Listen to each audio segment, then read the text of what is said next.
If any email contains hidden URL, then don't click those kind of email. Malware is nothing but a malicious software or code that is going to install in your computer system. Cyber criminal, what they will do, by intentionally they are going to make some grammar mistake and spelling mistake.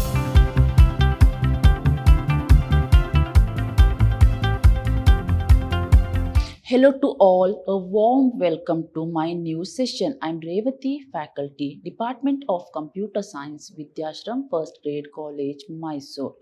We are on the 7th session of Introduction to Computer Network. In my today's session, I'm going to deal with threats to user.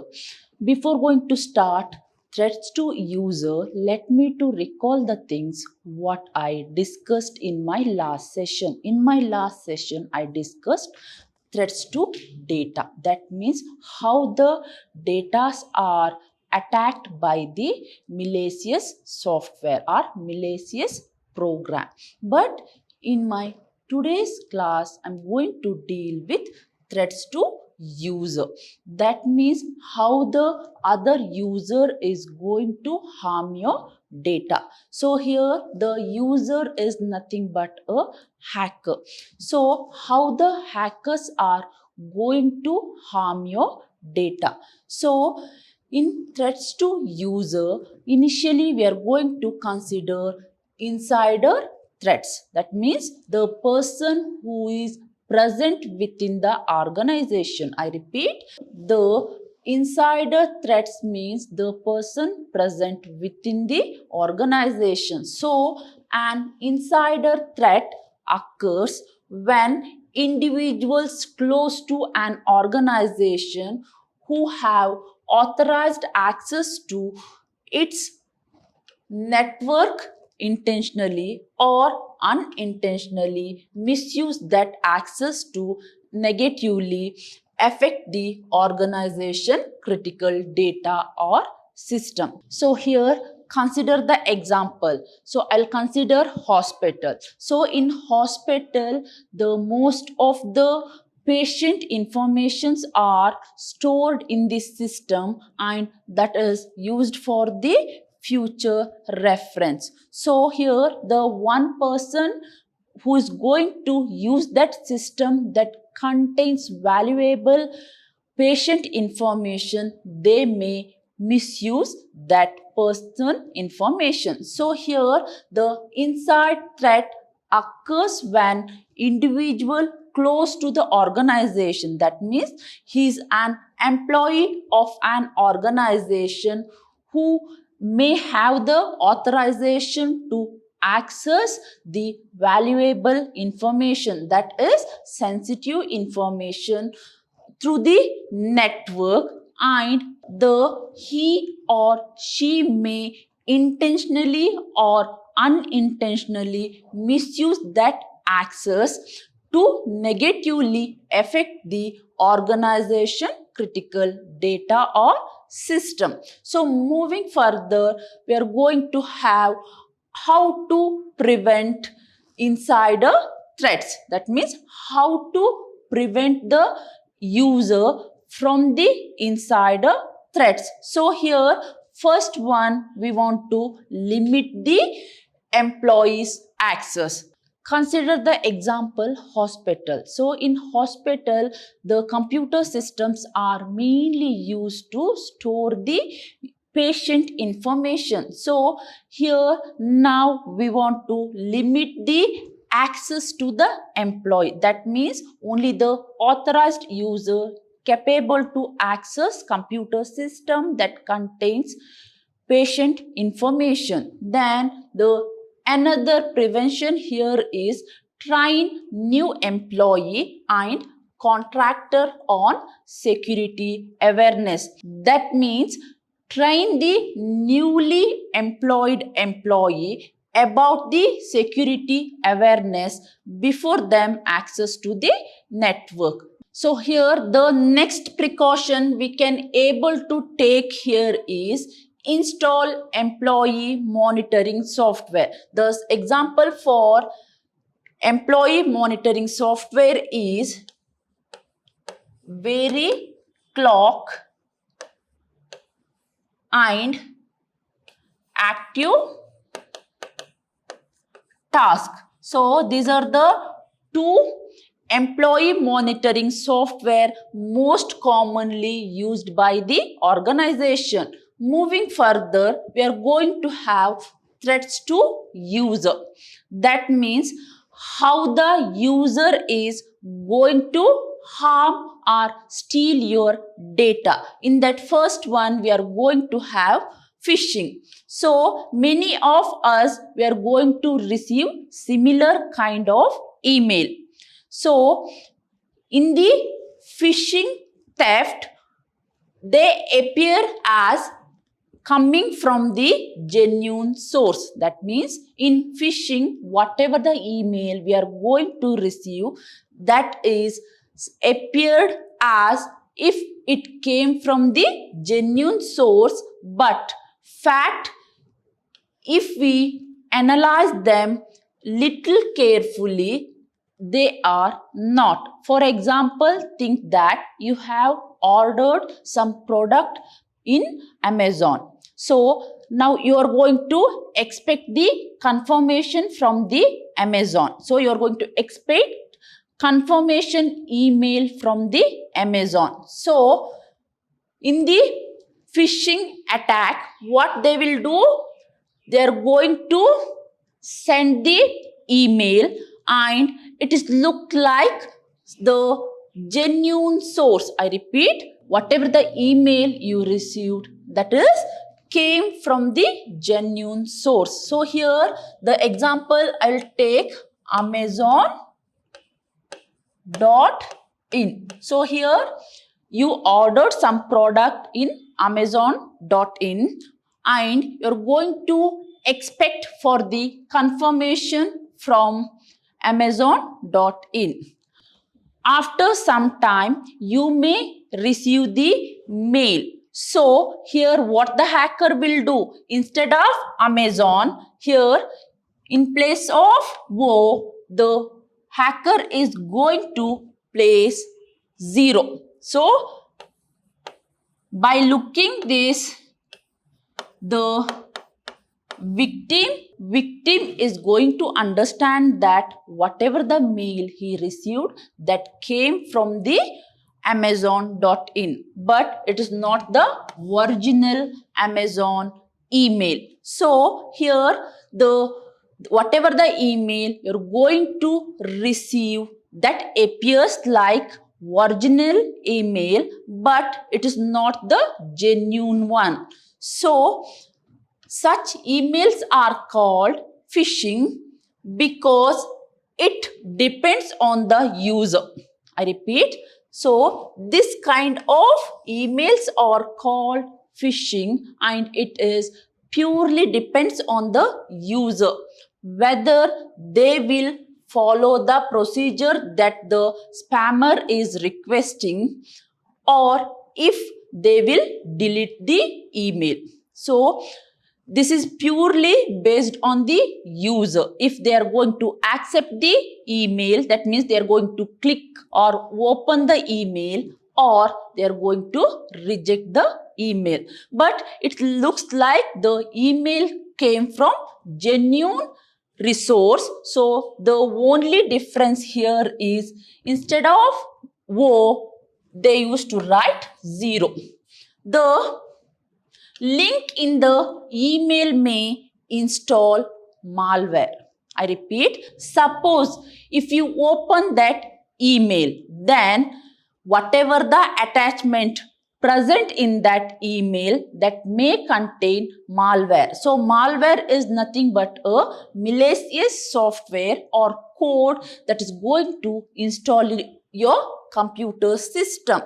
So by using those malwares, the hacker can very easily gather the informations like financial information or password or account ID or credit card details. So here the phishing may be a email phishing. That means whatever the email you're going to receive, that may not be came from the genuine resource. So when you click that email, the particular malware is going to install your computer system. By using that, the hacker can very easily access the informations like financial information or password or account details as well as credit card details. Now, how to protect or how to detect a phishing emails? That means how to identify the phishing emails. So here the first thing you want to remember is whatever the phishing email you're going to receive, that contains some spelling mistake or bad grammar. I repeat, that contains some spelling mistake and bad grammar. So here the cyber criminals generally make grammar and spelling mistake. I repeat, in cyber criminal, what they will do, by intentionally they are going to make some grammar mistake and spelling mistake, because they use dictionary to often to translate the specific language. Because why they are going to make spelling mistake? Because here they are going to use the dictionary to translate the specific language. So if you notice mistake in your received email, don't open that email.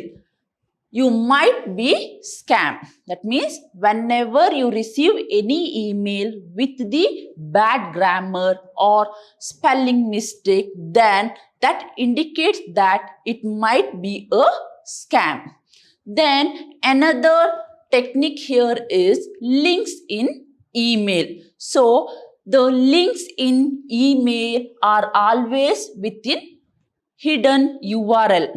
So in the URL, you're going to get hidden link. That means whatever the email link you're going to receive, that contains hidden URL. When you click that email, that is going to redirect to some other website. So the website may contain some malware. So here, if you get any links in email, then you don't click on it. That means you do not want to click those kind of emails.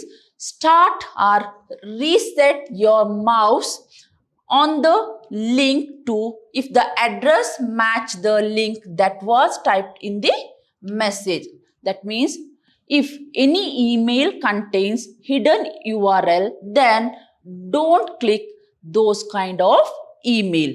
So here the links also may redirect to the .exe or zipped files.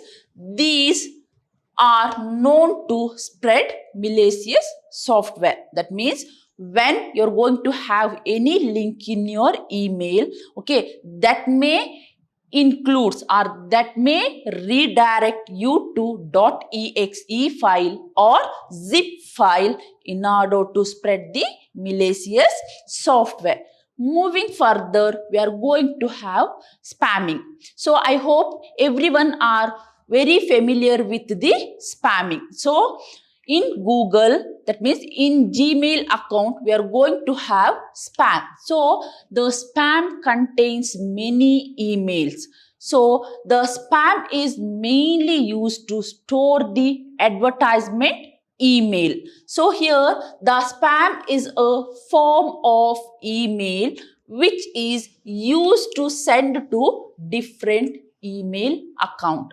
So here the cyber criminals are going to use spam. So here the spam is a form of email which is used to send the mail for different account. That means suppose if you want to send bulk email, then you can able to use spam. So here the spam contains generally advertising about the product and service. That means suppose if you open your spam in your Gmail account that contains the email that is related to the advertisement of any product or service. So here the real problem is whether it may contain malware and that is going to damage or harm the user data. So here there are sent to a massive list of emails. That means the cyber criminals main intention is to send huge number of mails to huge user. So here a small percentage of user might open and respond. That means their main intention is to gather the user's attention. So what the cyber criminals are going to do? They are going to send huge number of emails. In that, a small percentage of user may open them and they are going to respond that mail. They are used to such treatment because they are cheap in infrastructure investment, because most of the cyber criminals are going to use spamming because it is very cheap in infrastructure investment. Let's see what are the techniques used by the spammer. In that, spammer is going to use domain spoofing. I repeat, spammer is going to use domain spoofing. So here the spammer sends an email on behalf of a known domain. So in domain spoofing, what the spammer will do? They are going to send an email to a user behalf of the known domain. I repeat. So the job of the spammer is to send an email on behalf of a known domain. So they may use known domains like .com,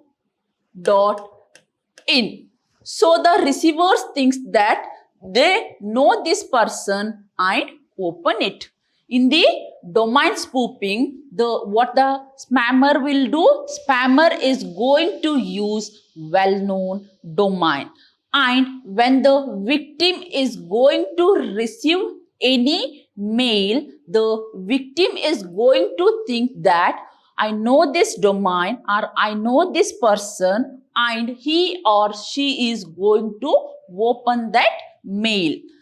The next technique here is directory harvesting. I repeat, the next technique here is directory harvesting. In directory harvesting, the spammers generates email address by using known email address. That means in directory harvesting, the spammer is going to generate email address using known email address. I repeat, the spammer is going to generate email address and which is generated by using known email address. Here the spammer is going to collect or gather the known email address from the ISP, that is Internet Service Provider. The next type here is social engine. So spammers sends promotional emails to different users such as huge discounts and tricking them to fill their personal data. In social engine, the spammer is going to send promotional or advertisement email to the different user offering some discount and tricking them to fill their personal details like name, address, phone number, bank account details. By using this, the spammer is going to hack their personal information like bank account, or credit card details, etc. Moving further, we are going to have identity theft. So here identity theft is an action when someone steals your name or surname and other personal data. So here the identity theft is an action and someone that is very close to you is going to steal your name or surname and other personal information, and they are going to use those personal information to harm your data or harm your personal information. So the 50% of the identity theft is done by the people whom the victim knows. That means the 50% of the identity theft is carried by the known people. So here mainly this identity theft is done for financial profit.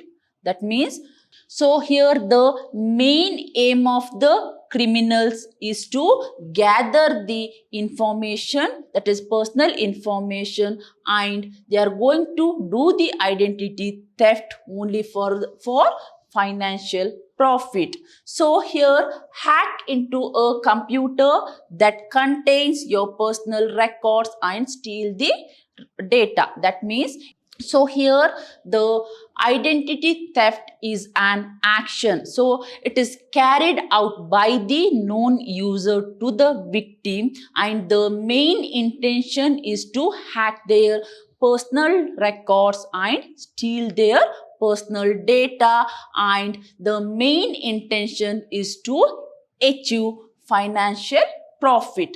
Moving further, let's see how does ID theft take place. That means identity theft take place. So most commonly they are going to steal wallet, that is stealing wallet. So here wallet contains sensitive information like your credit card details or ID card details and other personal identification details. So after stealing expired application, from expired application they are going to pre-approved credit cards and fill out them with a different address. Then they are going to take important documents such as birth certificate, passports, copies of tax returns, and they are going to misuse your sensitive information. So here once again they are going to steal personal informations of a relative or someone that she or he knows well. That means in identity theft, whoever is going to steal your data or personal information, they are always known to the victim. Their main aim is to hack their personal information, and that is mainly used for their financial benefit. So here the stealing person may be a known as relative or known as friend to her or him. Their main purpose is to steal your personal information like credit card, ID card, or passport details or date of birth details, and they are going to misuse those personal details. Moving further, we are going to have DOS attack, that is denial of service. So here the denial of service attack mainly occurs in network. So here a denial of service is a critical attack that destroys fully or partially victims network. I repeat, here the DOS attack is a critical attack that is mainly used to destroy the victim's network fully or partially. the entire IT infrastructure to make it unavailable to the legitimate user. So here the main aim of the hacker is to make the resources unavailable to the legitimated user.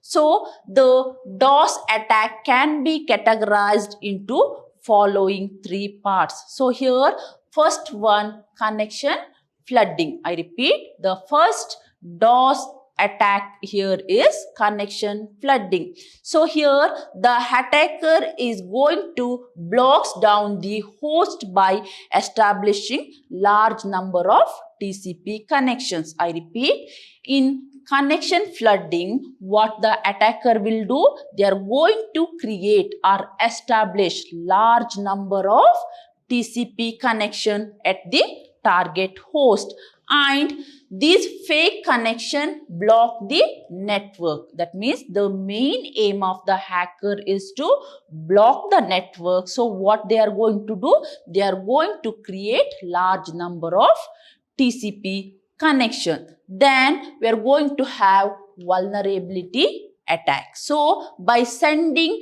few well-crafted messages to the vulnerable operating system or application running on the targeted host, stop the services, make it worst to the extent that the host crashes. In the vulnerable attack, the hacker is going to send a well-defined, crafted message to the vulnerable operating system, and the application running on the target host, their main aim is to crash the host machine. So the main aim is to stop the services which is provided. So here the vulnerability attack is mainly based on the well-crafted message to the vulnerable operating system, mainly used to crash or stop the services. So here the another type is bandwidth flooding. So in the attacker prevents legitimate packet from reaching the server. So the packets sent are large in number so that the target link get blocked for the other to access. That means in the bandwidth flooding, they are going to increase their packet size. That means they are going to send huge number of packets. The main intention is to block the bandwidth. So the packets sent are large in number so that the target link or target machine can get blocked for others to access. So these are the some of the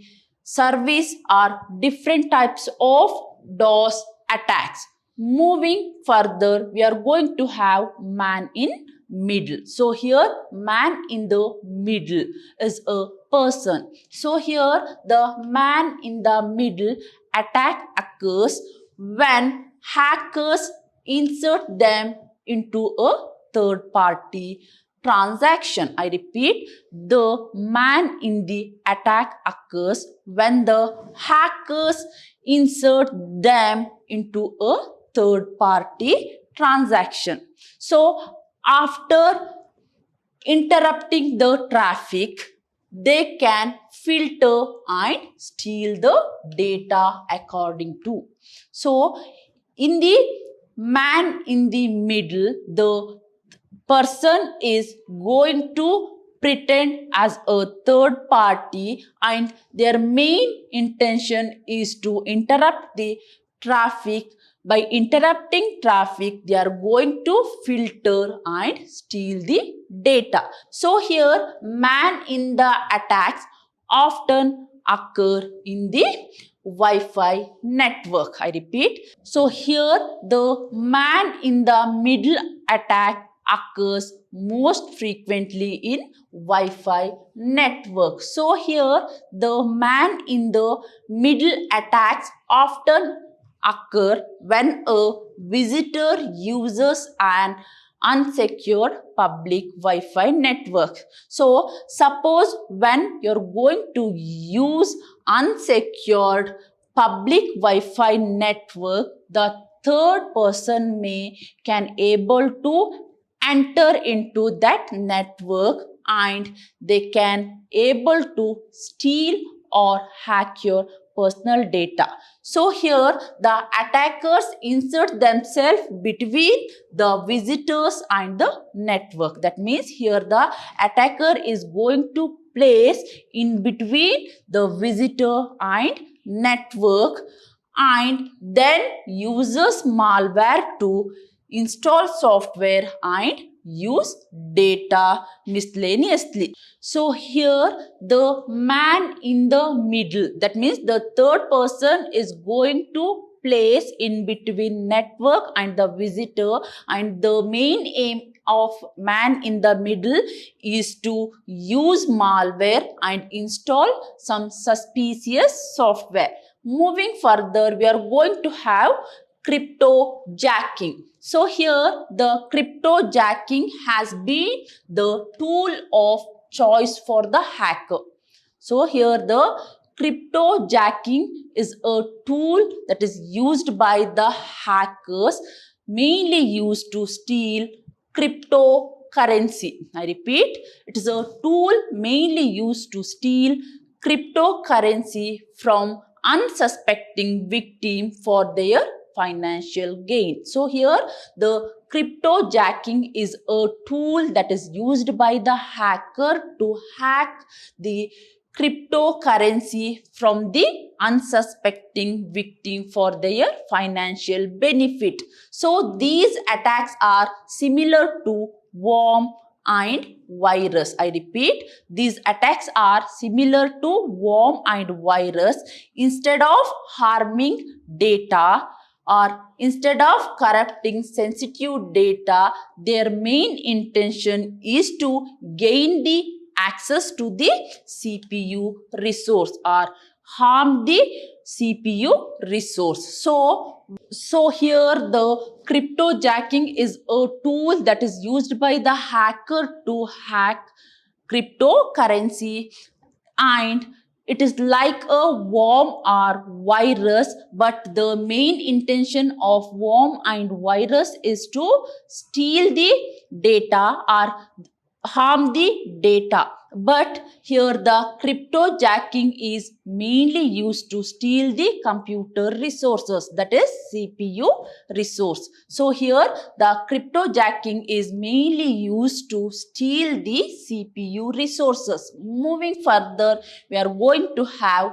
SQL injection attack. I repeat, the SQL injection. So here it is a attack uses malicious code. So in the SQL attack, once again we are going to use malicious code to explore security vulnerability and obtain or destroy private data. So here the SQL injection is mainly based on the data driven attacks. So most of the e-commerce still today they are going to use SQL queries. So by using SQL injection attack, the hacker can very easily hack their data or sensitive information. So the SQL injection attack is most commonly occur in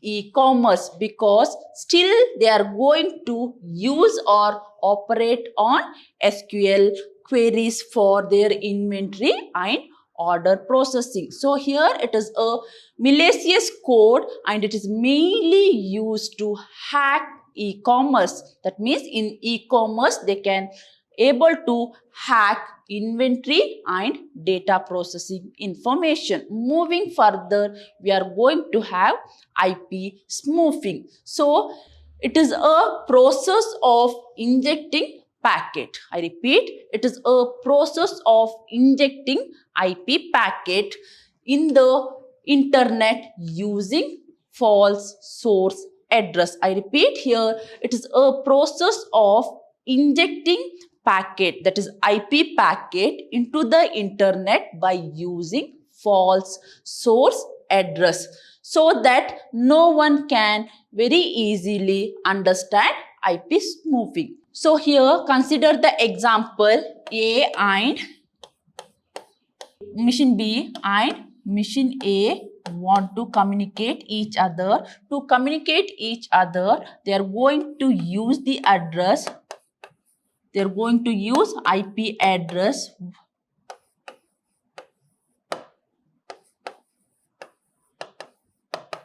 So this is source, this is destination. Now hacker, this is the hacker.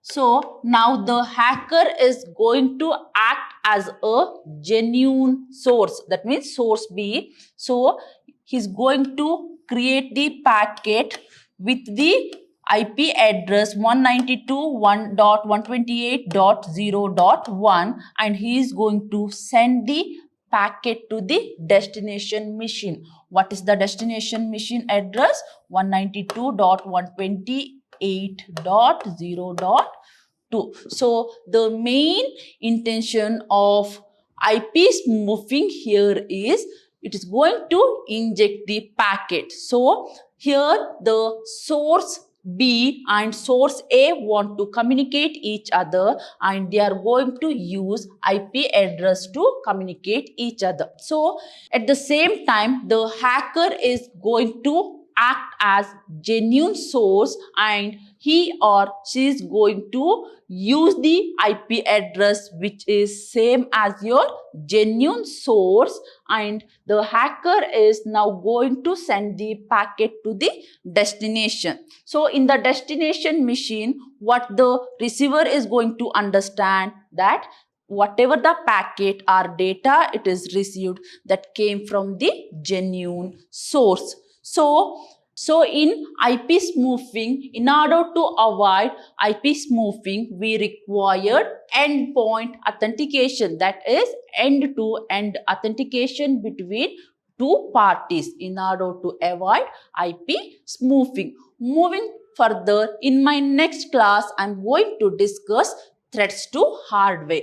So dear student, in my today's session, I discussed what is theft to user and the different types of threat to the user. Dear student, from the examination point of view, this is very important topic. So let's meet in the next session. Until then, take care. Thank you.